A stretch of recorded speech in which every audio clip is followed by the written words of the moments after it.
किसी ने बड़े कमाल की बात कही है, जो आपकी तारीफ़ करता है वो आपकी स्थिति को देखता है और जो आपकी चिंता करता है वो आपकी परिस्थिति को देखता है। नमस्कार, मैं जितेंद्र कुमार आज आपके लिए एक छोटी सी कहानी लेकर आया हूँ।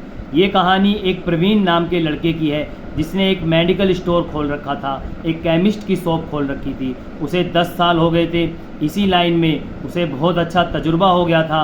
वो बीमारी के बारे में जानते ही दवाई दे दिया करता था और लोगों को फटाफट दवाई दे दिया करता था। उसे 10 साल का बहुत अच्छा एक्सपीरियंस था, बहुत अच्छा तजुर्बा था।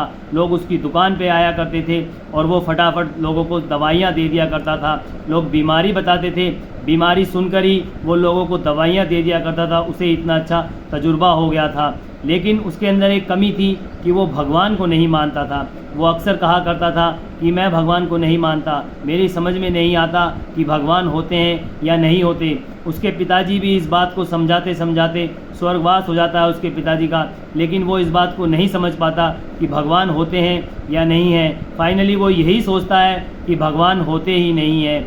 और उसके अंदर एक और ख़ासियत थी, उसे ताश खेलने का बहुत शौक़ था। जब भी उसकी दुकान पर ग्राहक नहीं होते थे तो वो अपने दोस्तों को बुला लिया करता था और वो सारे दोस्त दुकान में ही बैठकर ताश खेला करते थे। एक बार शाम के समय ऐसे ही ग्राहक नहीं थे तो उसने अपने दोस्तों को बुला लिया और वो सभी बैठकर ताश खेलने लगे। और फिर धीरे धीरे थोड़ी देर बाद बारिश भी पड़ने लगी काफ़ी तेज़। तभी एक लड़का आता है भागता हुआ, छोटा लड़का, और वो कहता है कि भैया मुझे दवाई दे दो, मेरी मम्मी की तबीयत ख़राब है। और प्रवीण उठने में आलकस करता है। वो सोचता है कि ताश खेल रहे हैं और ये बच्चा कहाँ से आ गया पता नहीं, लेकिन उसके दोस्त कहते हैं कि नहीं, तुम इसे दवाई दे दो जाके, कोई बात नहीं, 5 मिनट लगेंगे, 5 मिनट बाद ताश खेल लेंगे, लेकिन तुम इस बच्चे को दवाई दे दो। वो जाता है और उस बच्चे से पूछता है क्या बात हो गई, क्या हुआ। तब वो बताता है कि मैं सारे में घूम कर आया हूँ, मुझे कहीं भी कोई मेडिकल स्टोर खुला नहीं मिला, केवल आपका मेडिकल स्टोर खुला मिला है, इसलिए मुझे आपसे काफ़ी उम्मीद है कि आप मेरी मम्मी के लिए दवाई दे दोगे। वो पूछता है क्या हुआ, कैसे हुआ, और उसे दवाई दे देता है। दवाई निकाल रहा होता है, इतने में ही लाइट चली जाती है और वो उस बच्चे को दवाई दे देता है और बच्चा पैसे देकर दवाई लेकर चला जाता है और उसका और दिमाग ख़राब हो जाता है प्रवीण का। वो सोचता है कि एक तो ताश भी नहीं खेल पा रहे और ऊपर से लाइट भी चली गई। खैर, उसके दोस्त भी कहते हैं कि अब भाई लाइट भी चली गई है और काफ़ी देर हो गई है, अब हम भी अपने घर चले जाते हैं। वो भी एक एक करके वहाँ से निकल जाते हैं अपने घर के लिए। और प्रवीण भी सोचने लगता है कि अब काफ़ी समय हो गया, अब कोई ग्राहक भी नहीं आएगा, मैं भी अब दुकान बंद करके अपने घर चलता हूँ। वो दुकान बंद करने की तैयारी कर रहा होता है, इतने में ही लाइट आ जाती है और प्रवीण के लाइट आते ही प्रवीण सिर पकड़कर बैठ जाता है और उसका दिमाग ख़राब हो जाता है, क्योंकि वो देखता है कि जो दवाई उसने उस बच्चे के लिए निकाली थी वो तो काउंटर पर ही रखी है और काउंटर पर जो चूहे मारने की दवाई रखी थी वो उसने उस बच्चे को दे दी थी। वो सोचने लगता है कि उस बच्चे को तो पढ़ना भी नहीं आता, वो कहीं अपनी मम्मी को जाकर उस दवाई को ना दे दे, उसकी मम्मी का क्या होगा, उसकी मम्मी आज बच नहीं पाएगी।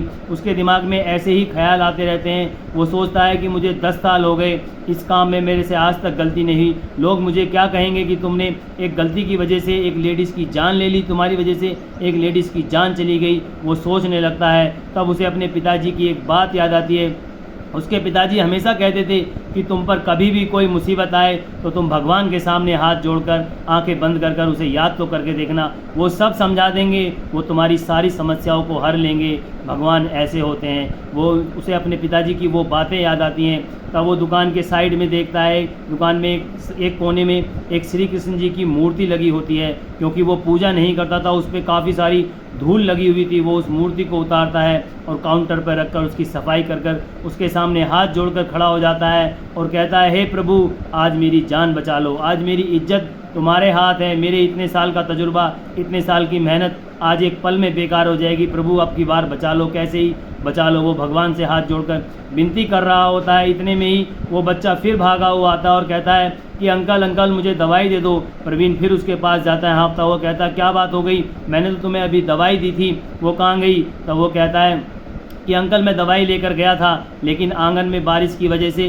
पानी हो रहा था, जिसकी वजह से मैं रपट कर गिर गया और वो दवाई वहीं पर फूट कर सारी बिखर गई। आप मुझे दवाई दे दीजिए दोबारा, मेरी मम्मी की काफ़ी तबीयत ख़राब है, लेकिन मेरे पास पैसे नहीं है। परवीन कहता है कोई बात नहीं बेटा, तुम दवाई ले जाओ, पैसे की कोई ज़रूरत नहीं, और तुम्हें और भी कोई दवाई चाहिए तो तुम ले जाना, मैं यहीं पर हूँ, जाओ तुम फटाफट अपनी मम्मी को दवाई दो जाकर।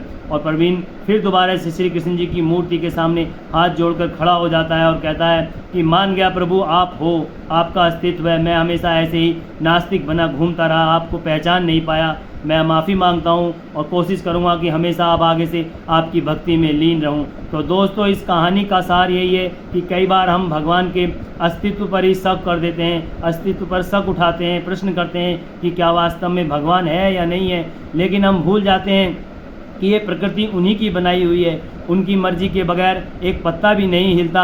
हम कई बार अपने अहंकार वश भी भगवान को भूल जाते हैं, लेकिन सच्चाई यही है कि भगवान है और हम भगवान ने ही ये प्रकृति बनाई है, ये संसार बनाया है, उसकी मर्जी के बगैर एक पत्ता भी नहीं हिलता। तो दोस्तों, ऐसे ही भक्ति करते रहो, आप पर कृपा हमेशा बरसती रहेगी। यदि आपको ये हमारी वीडियो अच्छी लगी हो तो हमारी वीडियो को शेयर करें, लाइक करें और हमारे चैनल को सब्सक्राइब करें। मिलते हैं आपसे एक नई वीडियो में एक नई कहानी के साथ, तब तक के लिए नमस्कार, जय हिंद।